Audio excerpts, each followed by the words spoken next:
And welcome to Thrift Shop Biography. This is the one about Roger Moore. Thank you for listening.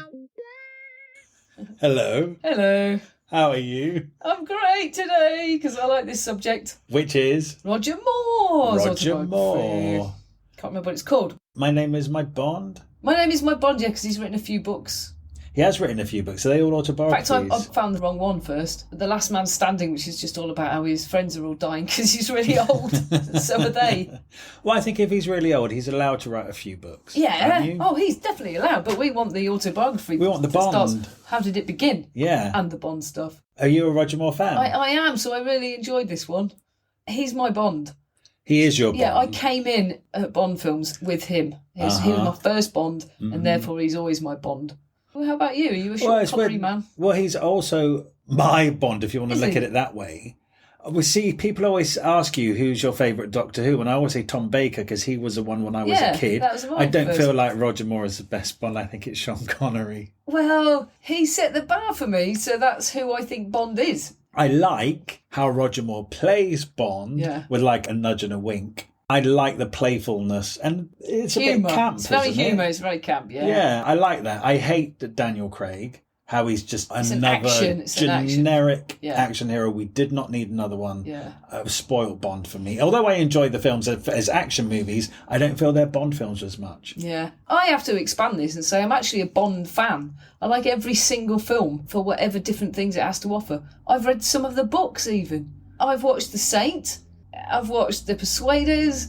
I've watched Cannonball Run. This is probably the person I've watched the most of their films of any actor. Yeah. So you love Roger Moore? Yeah, I think he's great, but I know that he's really tongue-in-cheek and cheesy. You love cheese, don't you? I love cheese. Yeah, I love cheese. You know, even he says, look, I'm often accused of being a really lightweight Bond, but if I'm supposed to be this international MI5 spy and I can walk into any bar in the world and they all know exactly what I drink, then how good a spy am I? Yeah, so it's obviously all ridiculous. And that's, fair enough. I have to admit, Bond aside, I don't really know anything more about Roger Moore.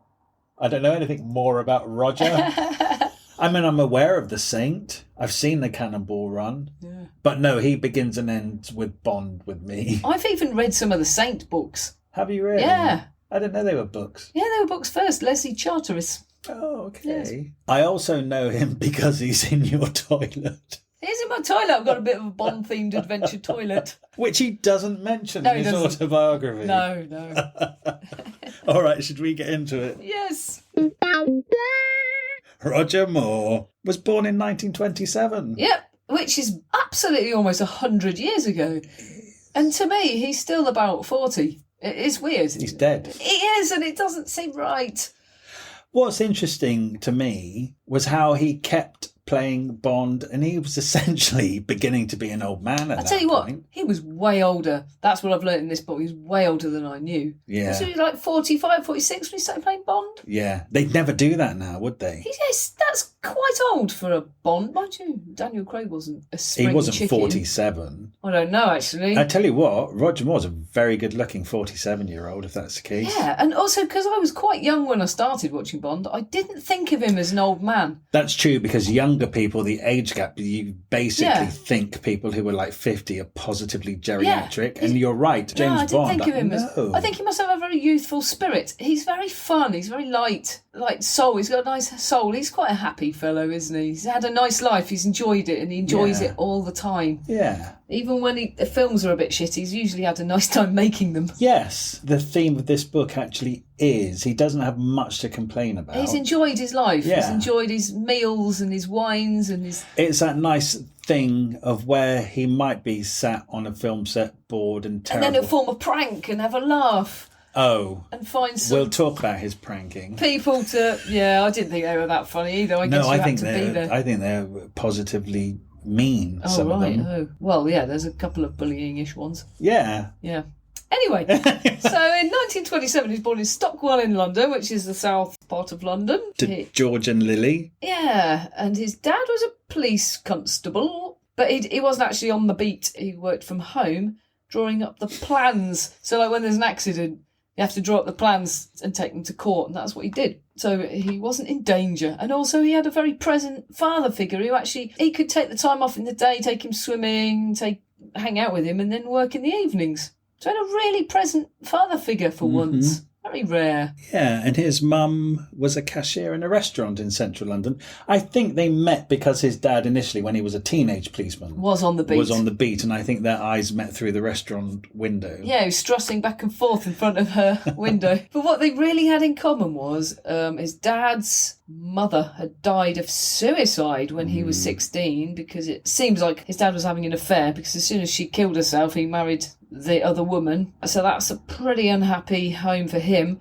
And his mum's mother had died when she was 16. Right. Probably from cancer, he's not sure. So they both, at 16, had real traumas. They lost their mothers. They lost parents, so that they really had that in common. So that's the sort of people that would find each other. Understand each other. They really get each other. You know what? It's Catherine Hepburn's brother died when she was 14, and she said she couldn't relate to anybody else her age at that point because nobody else had been through that thing. So I imagine if you're 16 and you've lost your mother, then all of a sudden you meet another 16-year-old who lost their mother. You have something very valuable in common. I get how that works as a relationship. I do too. Yeah, and they really were. He said he never even heard them arguing. If they did it privately, which is very good parenting. Yeah. And to be present. And his dad was an athlete, a gymnast, a musical actor, amateur actor, a self-educated man. Read a lot of books. He was a magician. There's absolutely nothing he wasn't.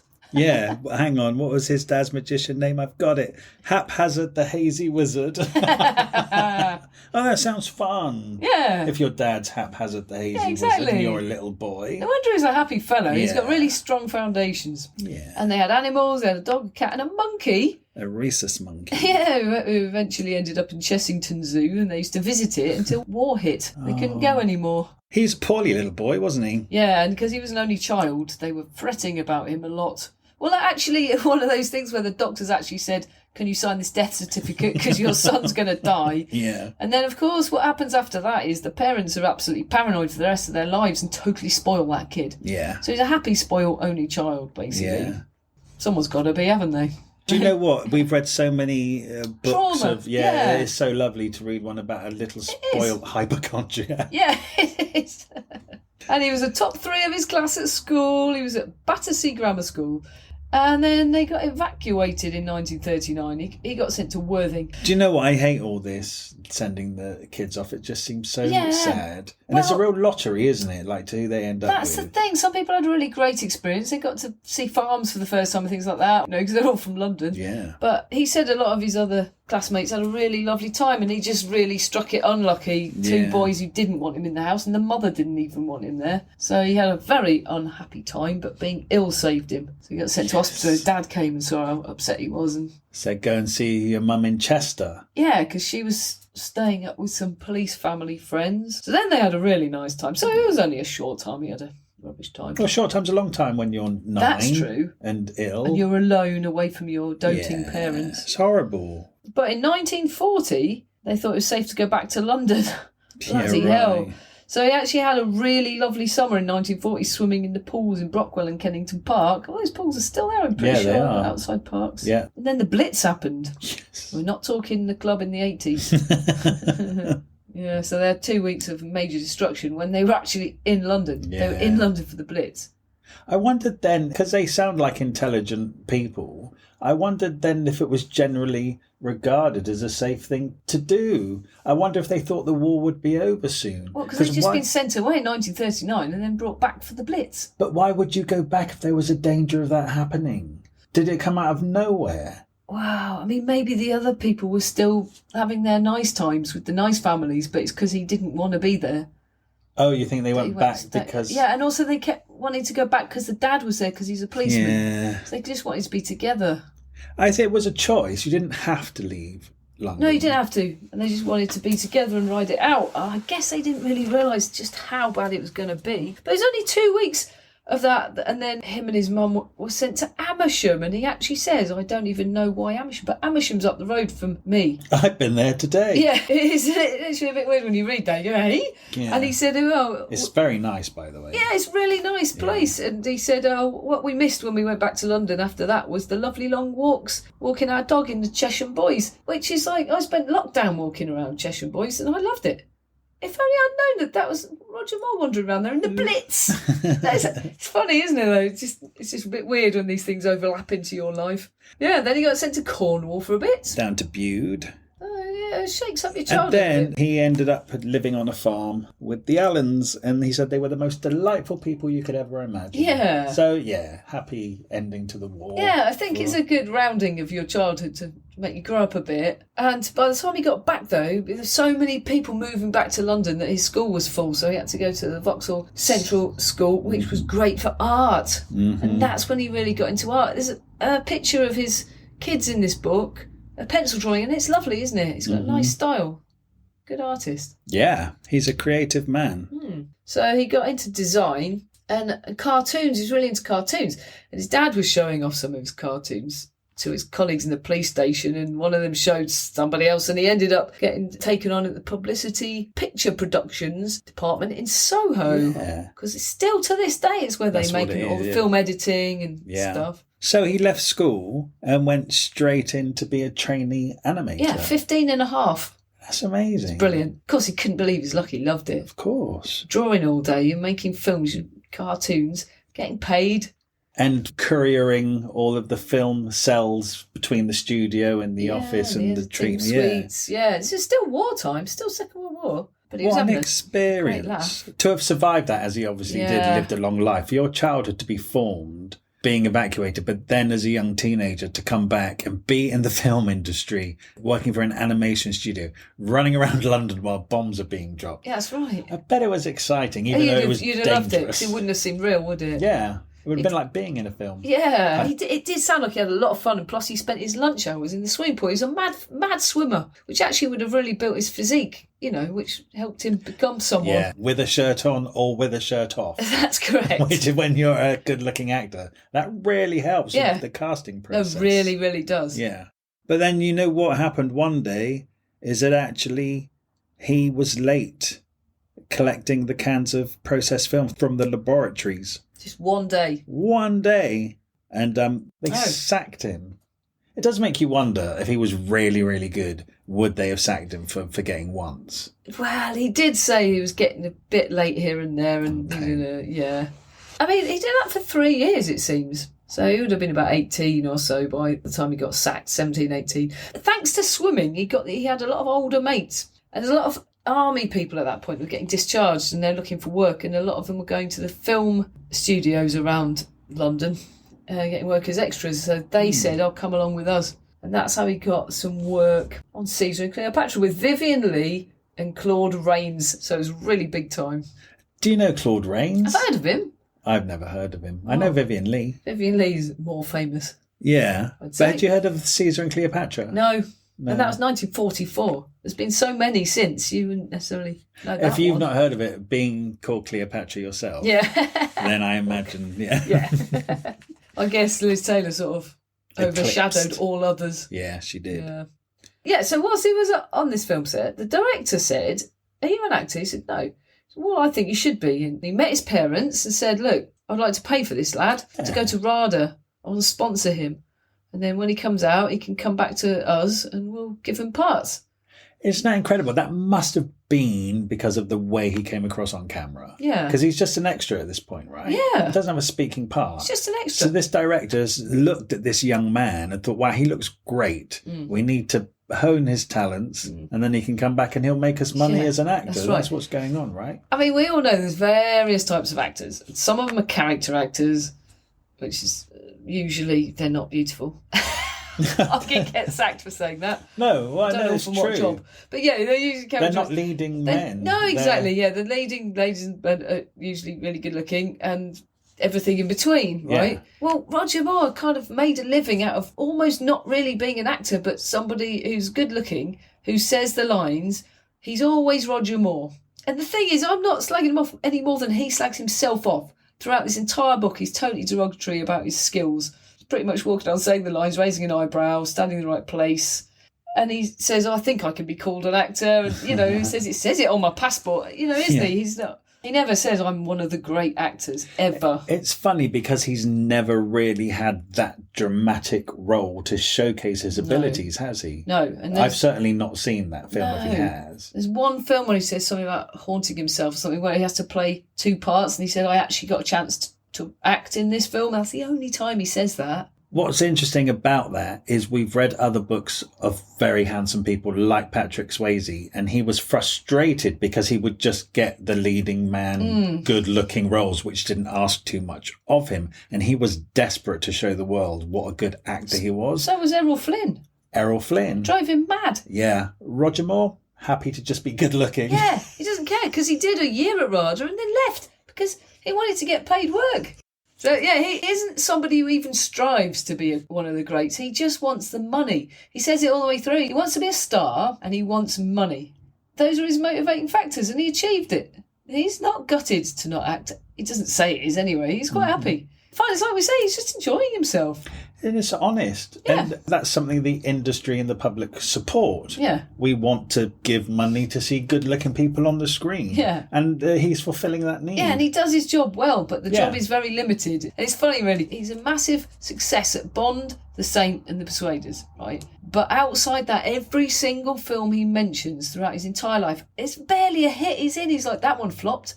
Yeah. That's sad that one didn't. No one saw it. Do you know what? Because he talks about his other films a lot, and every single time he mentioned one, I thought, I've never even heard of it. It's not that I've not seen it. No. I've never heard of it. And he lists every actor in it, and I've usually heard of maybe one. Have you? It's not like they were stars. I'm like, who? Yeah. So I wonder, so there's you saying he's only good looking and he says his lines, he's not really acting. Then the things that he's known for, Bond, The Saint and The Persuaders. I don't know about The Persuaders, but Bond and The Saint were existing works. So arguably people were going to see those films because it was James Bond, because it was The Saint. That's true. It wasn't because it was Roger Moore. So it sounds like he's actually not a box office draw, which is why his other films stiffed. He isn't. If they weren't existing works. No, he really isn't. Yeah. But he doesn't care. He doesn't care because what he honed was an act. It's like almost like one of those musical acts that you've slot into the list of the evening. And he's very good at being Roger Moore. But The Persuaders was only really a spin-off of The Saint. Remember they said in this, they tried to do one episode of The Saint where they had a crazy Yank that was a bit of a off-ball character and it was really funny against his really stiff Saint character. And it was a kind of experiment for The Persuaders. So it was almost a spin-off from The Saint because he kept that exact same character, a stiff upper lip posh boy. And then you had this crazy, wacky Tony Curtis, American that just was absolutely at odds. And it really worked. It's really funny, them together. It's really good. So it's still the same character. Do you remember Spitting Image? Yeah. Did they have a Roger Moore? They did Roger Moore. People in America, well, they know what Spitting Image is. It was a show on British TV in the 1980s where they made caricature puppets of famous people. Roger Moore's puppet just used to come on and raise his eyebrows. He would say, I'm a very versatile actor. I can raise my right eyebrow and I can raise my left arm. Right. That was it. So it was kind of like a known thing. Yes. That his acting was distilled. Limited, let's say. To the use of his eyebrows. Yeah. But he's great in his limited role. No, and he would not have a problem with that puppet. He does. He slags himself off a lot, doesn't he, in this book? He's got to, really. Interesting that he's RADA trained then. But that's why I brought all this up, because he left RADA after a year because he wasn't really interested in getting properly trained, was he? He said, I just want to go and get paid for it. Just to balance it out, other RADA people have been Judi Dench, Ian McKellen, all of our Kenneth Branagh, all of our leading English actors come through RADA. Derek Jack, all those people. And Roger Moore had that amazing opportunity. And he was getting paid to do it, but he was impatient. He wanted to go and show off. Maybe if you're that good looking, you don't have to try that hard. I mean, he didn't. He didn't. But while he was at RADA, he met this lovely blonde ice skater called Dawn Van Stern. Dawn Van Stern? Do you know what her real name is? Yeah. Lucy. Was that like Lucy Woodward or something? Lucy Woodward. Lucy Woodward from Streatham. But her name is Dern von Stern. Dern von Stern, the ice skater. Well, she's very attractive. Yeah, because when he first said it, I pictured this blonde, beautiful, exotic. Scandinavian. And then he goes, she was actually. And you're like, what? She had me fooled. Yeah. But it's such a weird name, though. Dern. It must be Scandinavian or something. She must have picked it out of a Scandinavian book. Yeah. Of names. For girl skaters. But she was very attractive. Yes. And so was he. Yes, and so And they got together quick. Quick. And they're still teenagers, right? Yeah, they are. He's 18, yeah. It's 1945. He does talk about the day the war ended and them all partying, but he has to admit he can't remember it at all. Because he was drunk. He doesn't even know why. He just can't remember okay. it. He said, I'm pretty sure we would have had a great evening, but I have to be honest, I can't remember it. He was drunk. Yeah, he was drunk and it was like 80 years ago or something. But you'd remember the last day of the war. You'd think you would. Yeah. He didn't. He left RADA. Did a couple of Shaw plays at the Arts Theatre as a supporting player, otherwise known as an extra. Could be an understudy. And then he joined the National Service and he got sent to Germany after training. He came back on leave in 1946 and married Dern von Stern from Streatham. She's older than him, right? There's a theme of old, 5 years older. 5 years older. Yeah. It's quite significant. Oh, yeah, because she'd been already ice skating and doing films. She was a bit established already, therefore, and had connections. So I wonder whether some of it is sort of climbing a bit. He does that a couple of times, Yes, doesn't he? A couple of key times. This is the first one. The second one is more spectacular. Yeah. But you do wonder whether it's a little bit just the ladder. Yeah.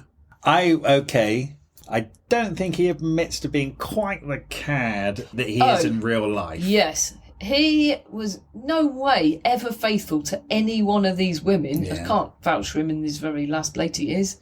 I've seen documentaries, so I know this. Okay. And I've seen him apologise in a documentary.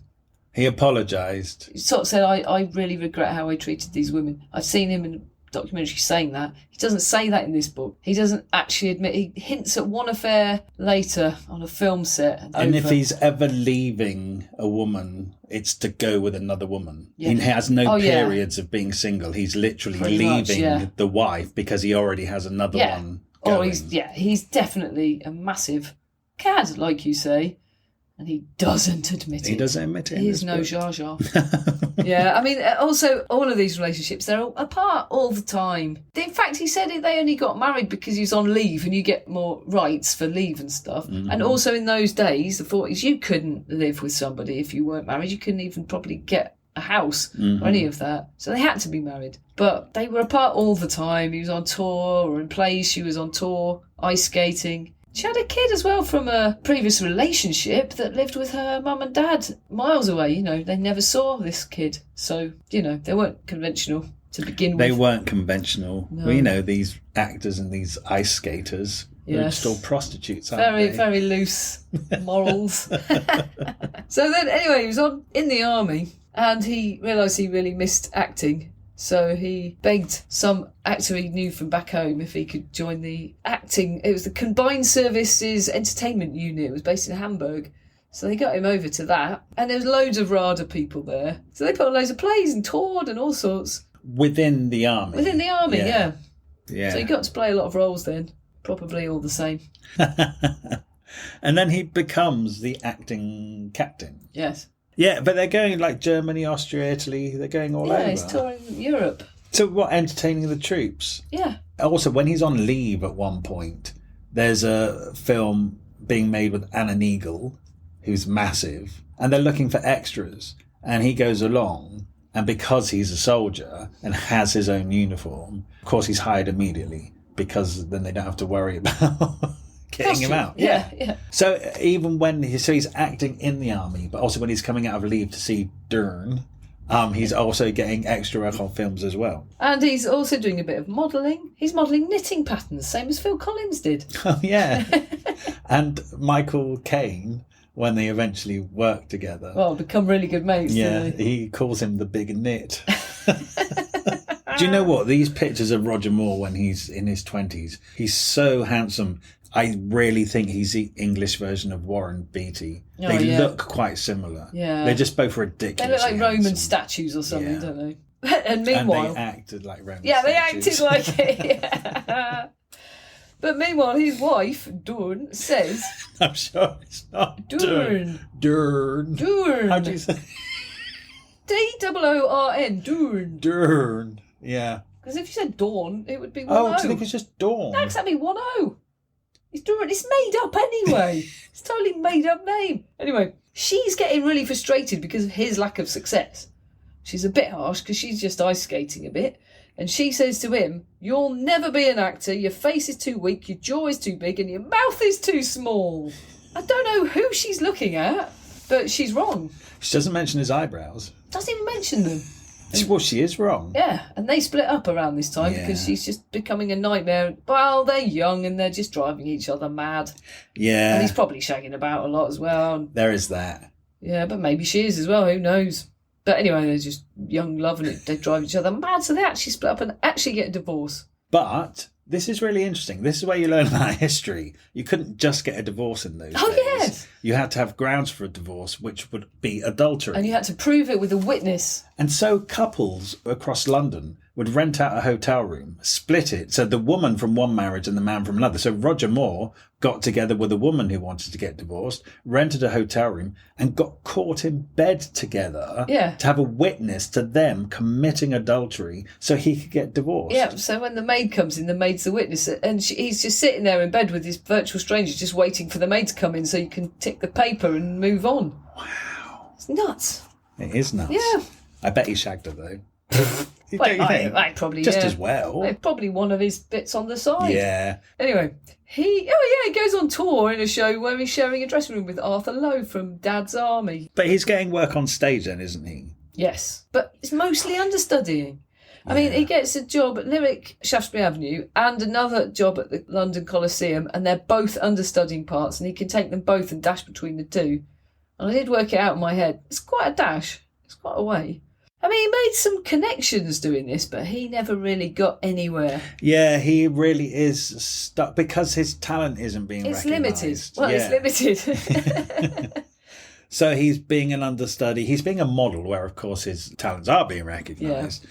But in terms of the acting, he's not knocking anybody's socks off. Mm-mm. Nobody thinks, wow, I need to put him in a play. He's just around, making connections. And so Duran's old housemates, there was a couple, they've ended up moving into the spare apartment of Dorothy Squire's house, right? And she was a Welsh singer who was legendary in the 40s and 50s. And he says, picture Barbara Streisand level of fame. She was that famous.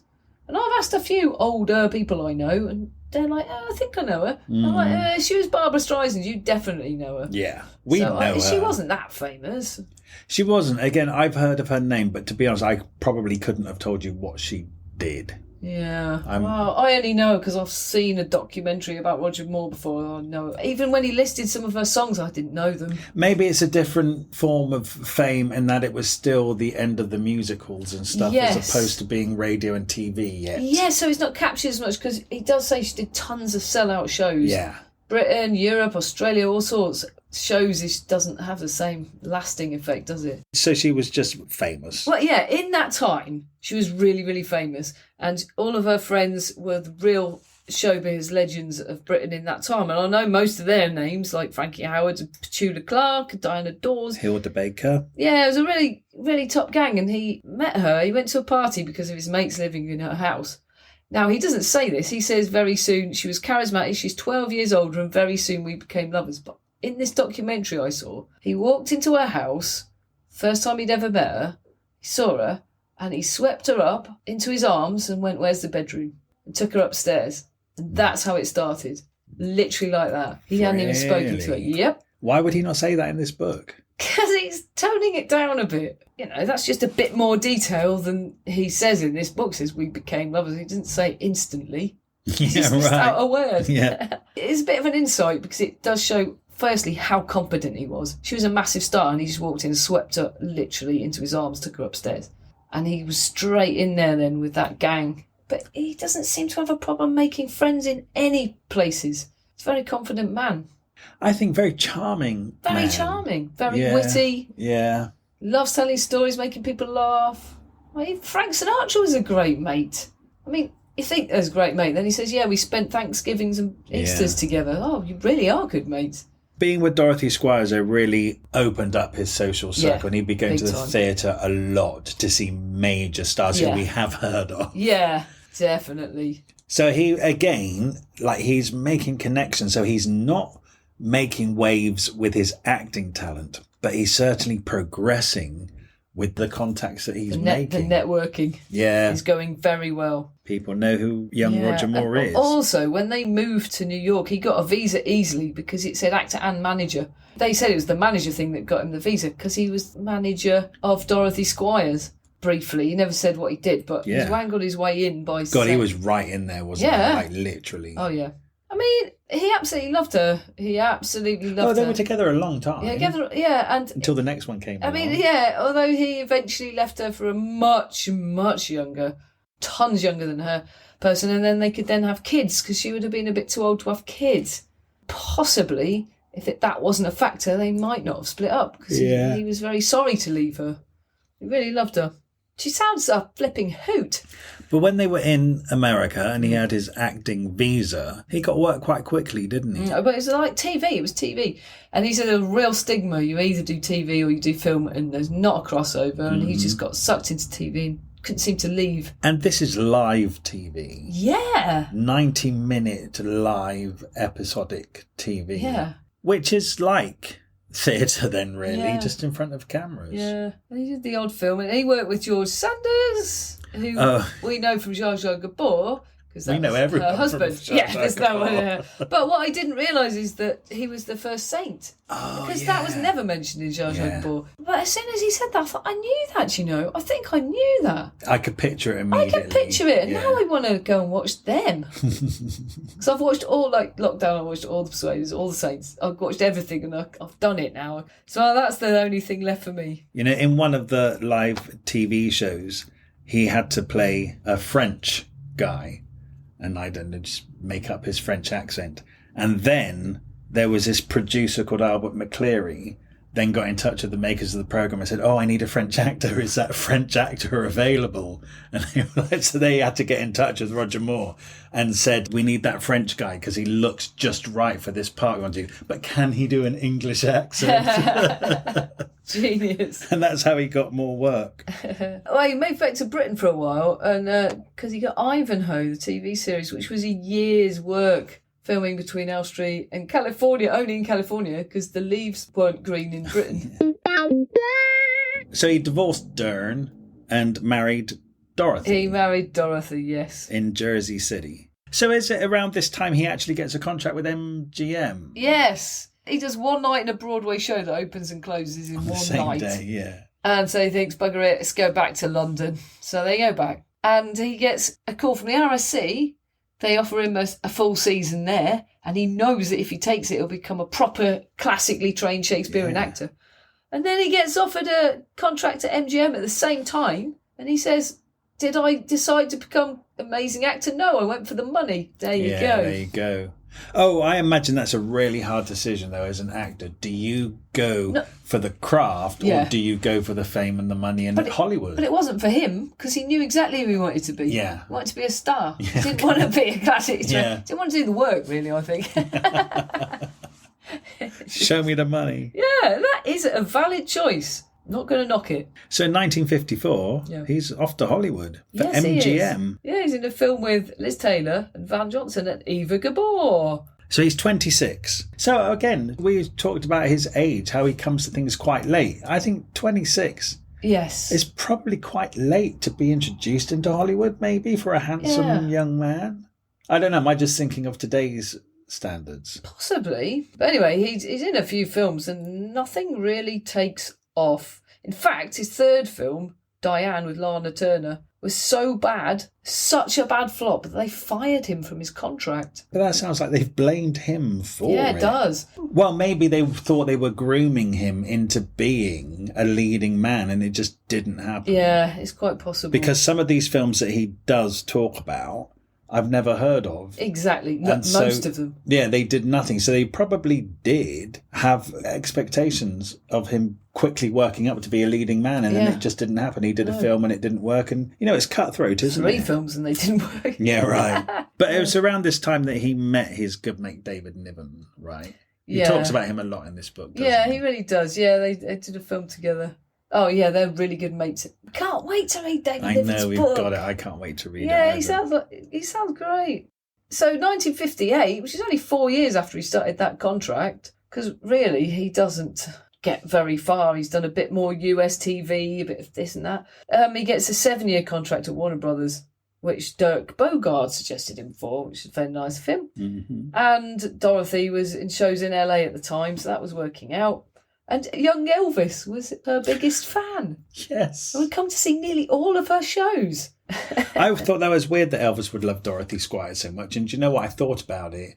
I bet Elvis's mum loved Dorothy Squires. And you know what a mummy's boy he was? I bet he would take her to every show. Oh, yeah. And then he got into her by proxy through his mum because his mum loved her. Yeah. Because otherwise it's weird that he would love her, isn't it? I don't know. He was a rock and roller. Yeah, but he was quite eclectic. He loved country music, gospel. He loved all sorts. He loved music. Right, we need to research her. We should have done it before now. We should have done it before now. Yeah.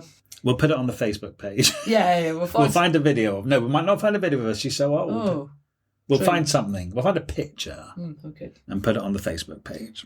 He's getting TV work at this point, though, isn't he? Is he getting the Maverick and stuff like that Yes, yeah. Do you know Maverick? No. It's a Western, right? Yeah, they must have made it into a film, didn't they? I've seen that film. No, that's just another film called Maverick, Oh, isn't is it? it? With Mel Gibson and Jodie Yeah, but that's Foster. a Western, isn't it? Yeah, but I guess Maverick is a bit of a Western-y word, isn't it? What was the TV series? Why was it legendary? It was 1958. I think his other shows have eclipsed it. You don't really talk about Roger Moore and Maverick, do we? I don't. No.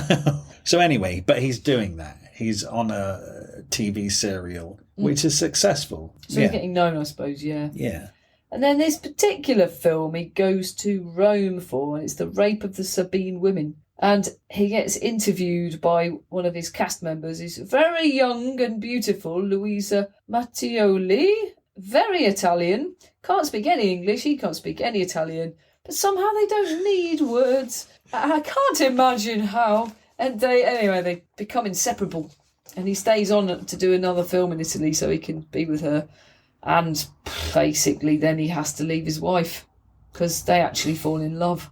Oh, it must be such a hard job being handsome Roger Moore, having all these beautiful ladies. I mean, how do you commit to any one of them? No. You see, the thing is he probably is having affairs with every single leading lady, but this one he actually fell in love with by accident. Because she can't talk back. She can't talk back and she's extremely young and beautiful.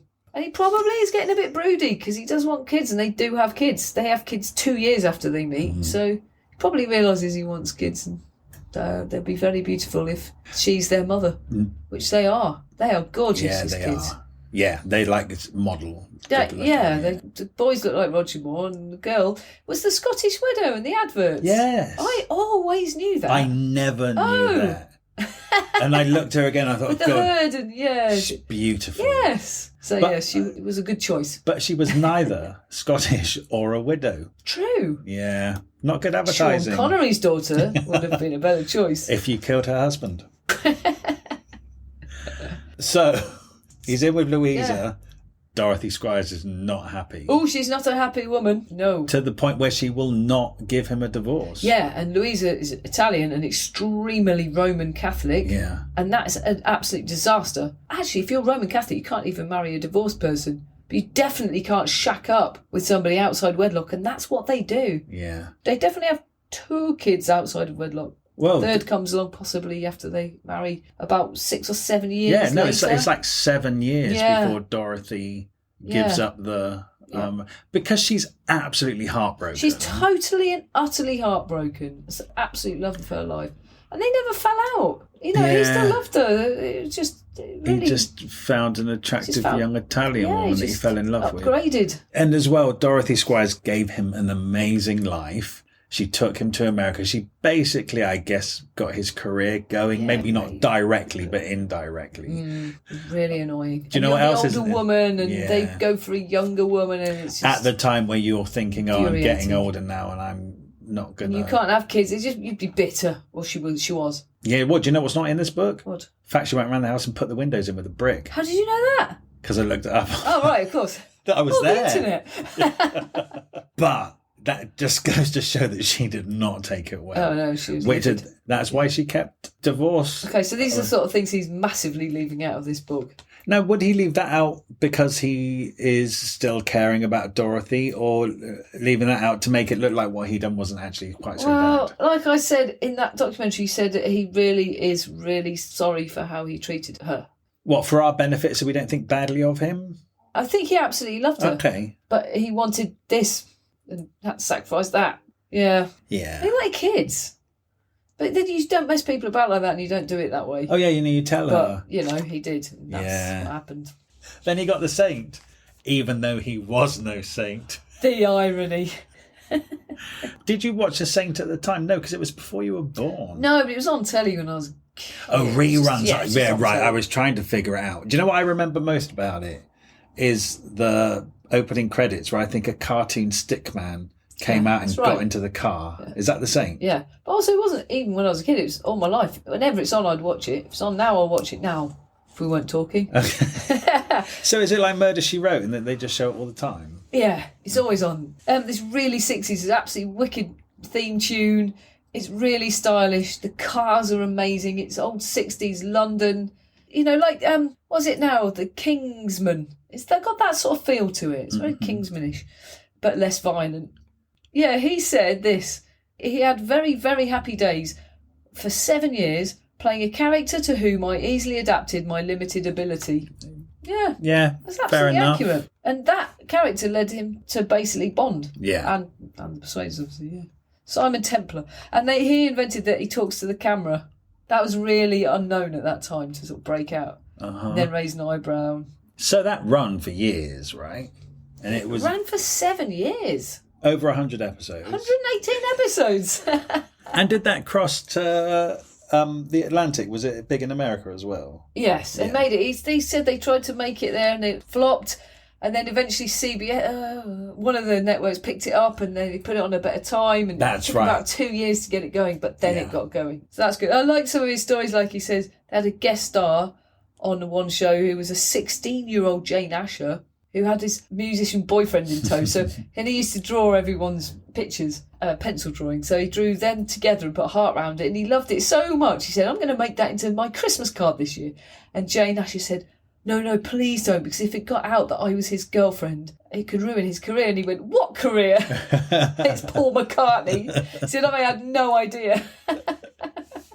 So he's in a massive hit show. Because of that, he gets a couple of films. He does, I think, 3 films, all of which I've never heard of. Never heard of. Yeah, but it doesn't matter because he's got a massive TV show. Yep. Dorothy Squires finally agrees to divorce. And then in 1968, he marries Louisa in London. And I think he's about 40 at this time. Yeah, he's about. Yeah, we mentioned earlier they do the spin. It's kind of a spin-off, The Persuaders, but it came from an idea. Do you know what? The Persuaders has passed me by. Oh, I really recommend just Google one and watch one. Because I didn't even know that Tony Curtis was in it. Yeah, it's amazing. He's brilliant. And this is really interesting. I never knew that Tony Curtis is a real stoner. And apparently, so it's not a big secret that he outed him because he got busted when he came over to Britain in 1968 or 69. He got busted coming into Britain because he brought loads of weed with him. He got busted at Heathrow. And he's like, his description of Tony Curtis as being like so wacky and out there and a bit eccentric and basically improvising all of his words. They ended up thinking, for continuity stuff, because they had to film loads of the Persuaders abroad and then do all the pickup stuff in the studio, and the continuity was so important. But if he's improvising all his lines, it was a nightmare. So they ended up having to rewrite it so that Roger Moore carried the story and Tony Curtis just carried the humour. So it doesn't matter if he said anything random. Next time I watch it, going to be thinking about that. Actually thinking about it, there's such a contrast, aren't they? Yeah. And I guess that's why it works so well. Exactly. We've got his book on our pile. I know. I'd love to read it now. Me too. He'll probably go, that Roger Moore is so eccentric and weird. He stuck to all his lines. At this point, before the Persuaders, Roger Moore nearly didn't sign to do it because he knew the Bond people were kind of penciling him to play Bond. So he didn't want to tie himself down to a TV show for a year. And then the producer, who was it, Lou Grade. He said, I've sold the Persuaders on the understanding that you're in the lead role. And Roger Moore was like, no, he didn't want to be tied to it. So I think he agreed to do one season. Yeah, and they only did do one season, which is a shame because it's brilliant. But And is that because he was Bond? Yes, because after... he just wanted to be free for it. And actually, he had to turn down on Her Majesty's Secret Service because he was tied up. Ah, that's why George Lazenby only did one Bond. Yeah, actually, film. I think he was doing the Saint then. Yeah. So he couldn't do the Bond. So they wanted Roger Moore then? Yes. And Sean Connery had already said, I'm not doing any more. They tried to get Roger Moore, but he was tied up with the Saint. So they got George Lazenby to do just one. So waiting for Roger Moore? Well, no, actually, it wasn't just one. They got George Lazenby in, and then after that one, he refused to do any more because his fame was riding high, and he thought it was a great opportunity to go off and do other things. Wow. And he talked to Roger Moore afterwards, said, I know now that was a massive mistake. Because you need to do loads of Bonds to become really legendary. What has George Lazenby done other than Bond? Exactly. So it was a massive mistake. Because of that, then, Sean Connery agreed to do one more. I don't know if Roger Moore was available then anyway, but he said he didn't want to do it, so he asked for 1.25 million, which must have been unheard of, and got it. Wow. So he kind of reluctantly did one more, which was Diamonds Are Forever. So that's why, because of all that faffing about, he was really like, I need to be clear for when they next ask me, which luckily they did. But it helps that you're best mates with the producers, because Harry Seltzman and Cubby Broccoli were the producers, and he was neighbours with Harry Seltzman, and their kids played in their pool and they were best mates. So it helps you've got an inside line, doesn't it? Yeah, so his first was Live and Let Die in 1972 when he was 45 years old. Yeah, isn't that something? And fit as a fiddle and handsome as you like. With the soul of a child. Yeah, because kids pick up on someone if they got an old soul, and he definitely doesn't. Yeah. And Live and Let Die is that one that starts in New Orleans. It's such a good... They're all good, but that's classic. And obviously it's Paul and Linda McCartney doing the film song. I used to have it on theme song. the Viewmaster. Do you remember those in the 1980s that you used to put the slides in and look through? My first one that I got was Live and Let Die. Wow. Yeah, oh my God, I looked at that forever. Excellent. How weird that you would just look at pictures through a contraption rather than watch the actual film. Because we didn't have VCRs or anything. No. Wow. And it's just there's little snippets of information in all of his Bond anecdotes, and little things like when he runs across those crocodiles, that they were actually rubber ones tied together. And for all the rest of it, there were stuntmen and real alligators, and some of them got in trouble and got his shoes eaten. But when he did it, it was rubber ones. I always wonder about that. So the first one, Live and Let Die, was like a serious, massive hit. Massive! It was made for $7 million. It took $126 million at the box office. That's really at the level of all the Marvel superhero films now. Yeah. So at that time, in the early 70s, or through the 70s, Roger Moore as Bond is a serious box office franchise. He's a massive hit. The films are all obviously brilliant as well, but he's a very popular Bond. Yeah. So although every film he slots in between are usually massive flops, the Bonds he gets right. It's just the right casting. Because any other film he's in, he isn't Bond, so everyone's disappointed. Hey, I didn't know that he'd played Sherlock Holmes. No, nor did I, because it must have been a forgettable version of it. You would think that. It must have been dreadful. Do you think? Yes, because Sherlock Holmes is dark and Roger Moore is light. Oh, I wonder if that's why it didn't work. But I didn't know. Oliver Reed was playing Moriarty, though. I bet it's good. We should track it down. Anyway. So you know that amazing opening sequence from The Spy Who Loved Me? Where they're he's skiing. Yeah, and he goes off the edge of a cliff and then the parachute opens and it's a Union Jack parachute, which is iconic. But the stunt guy they had to do, because obviously Roger Moore didn't do that leap, did it. And of course, it was a massive operation to nail that shot and to keep it safe. So they had the stunt guy to do it, and he did it in the first take, and he got $30,000 for doing that. Yeah.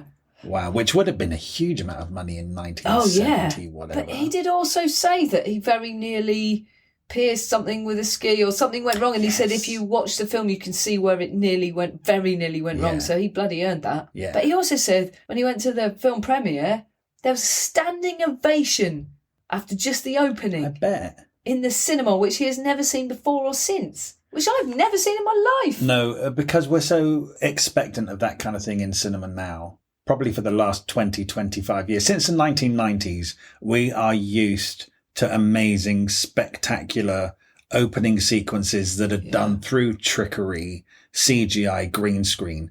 That was probably the first proper spectacular one, and it was done in real time with a real person.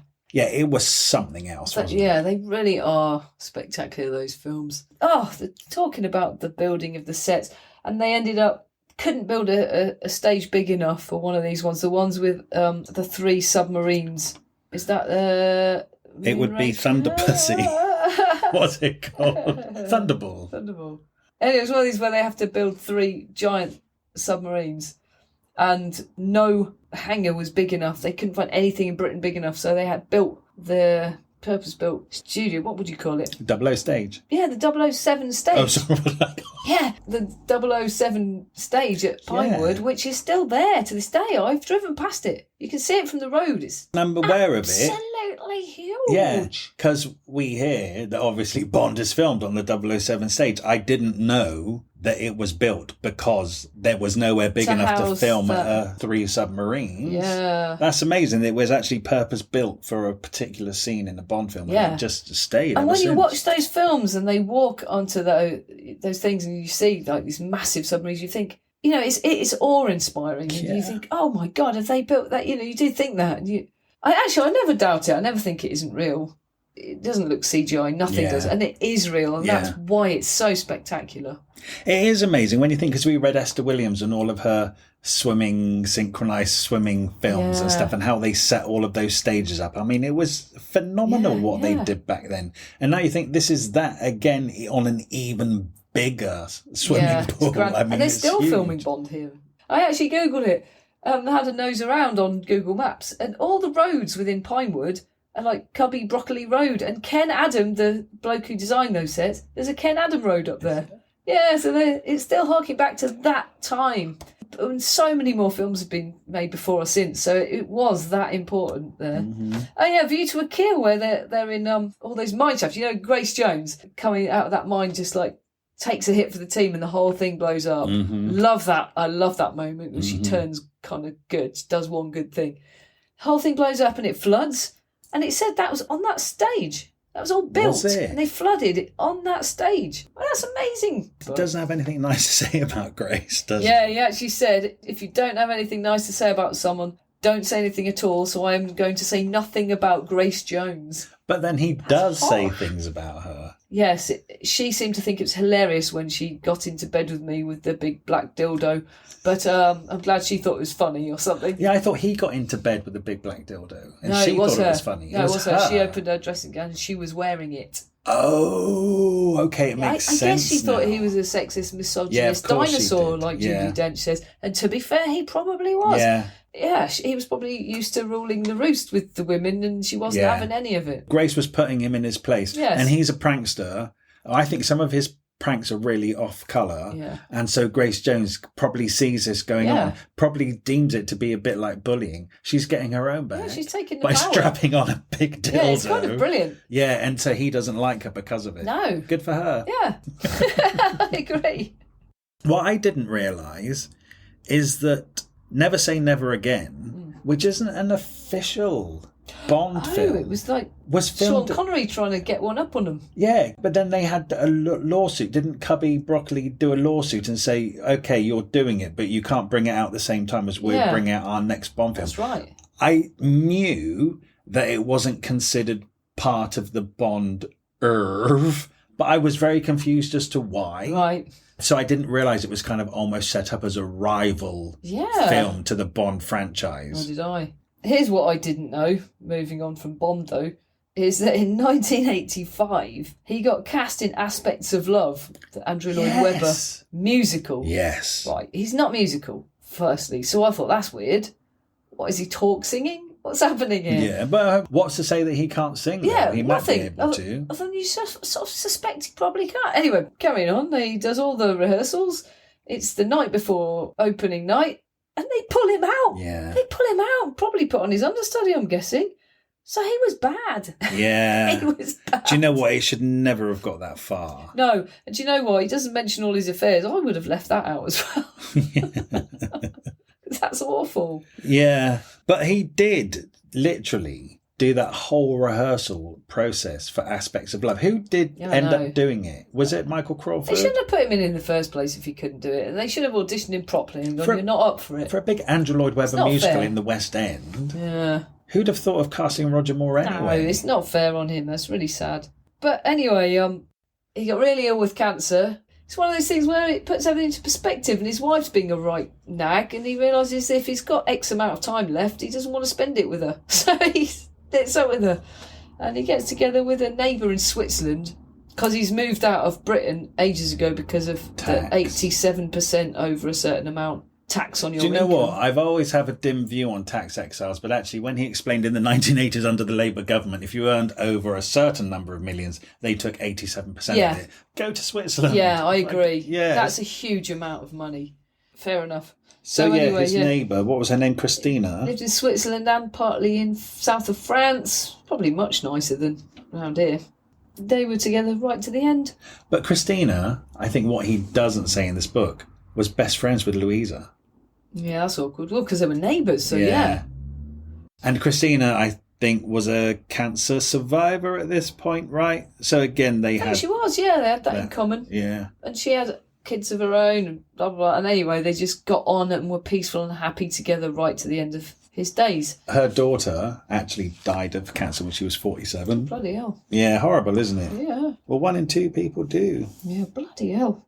Okay, we're running out of time, but through his very good friend Audrey Hepburn, who is a massive ambassador for UNICEF, Roger Moore, now in later life, really takes on a lot of work for UNICEF, and he goes over the whole world, seemingly, visiting areas of poverty and stuff, and really being a genuine UNICEF ambassador. Yeah, he doesn't really does. And he devotes quite a few pages in this book to telling us all about it. He does. He ends up listing every country he's ever been to and all the stuff he knows about it. It's a weird mix because whilst it's heartbreaking visits to dying children and people with missing limbs and all the worst poverty you can imagine, he's also invited to the president's houses for dinner and the world leaders, and he's seeing both sides of every single country. So it's interesting, informative, he's doing good, he's learning, it's everything, it's all of life, and it's very satisfying for him. And none of that flops. His films keep flopping. He goes, you've got to be famous when you do this children's work, so you've got to keep up your brand. So I take a film every now and then. Every single one flops. Yeah. You've never heard of any one of them. And then he carries on doing this work. And you know what? Near the end of his life, I think he toured in a one-man show about his life, raconteuring. It's people I know produced it, and I remember when he died and they said, what an absolutely lovely, lovely man, and they were heartbroken that he died. That's when I first sort of thought, oh, that's really nice to know that he's a really nice man. Yeah. Ask his ex-wives if he's a really nice man.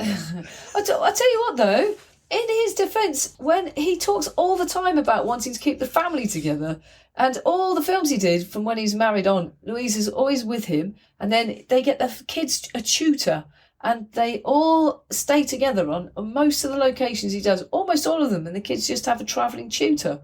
That's a one step up from most of the other books we've read when they leave the wife and kids at home and they go off on their own. Yeah. That's really good. Yeah. So you think, well, that's what you can do then. You can get a tutor and bring him with you. That's what he's learnt then, because like you say, I don't know about Dern so much, but he loved Dorothy They Squires. didn't have kids, and they didn't have kids. So when you have kids, And he loved Louisa, and maybe he learnt through Dern and Dorothy that in order to keep your family together, you have to be together. Yeah. That does sound like they actually had a really good marriage. And by the point where they split up, it's because they were getting a bit naggly. The kids were old enough, they'd gone. Yeah. So they didn't have to stay together. So he actually seems to have brought up his kids well. And they all seem to be doing well. I've checked up on them all. Yeah, it's interesting because they seem to have careers in the arts without the fame necessarily. Yeah, they've gone into producing. So they probably maybe witnessed fame and decided it wasn't for them through their dad. Yeah, because Jeffrey, he was in quite a lot of shows. Yeah. But then just got into producing or whatever instead. In fact, I think he's trying to put on a new Saint.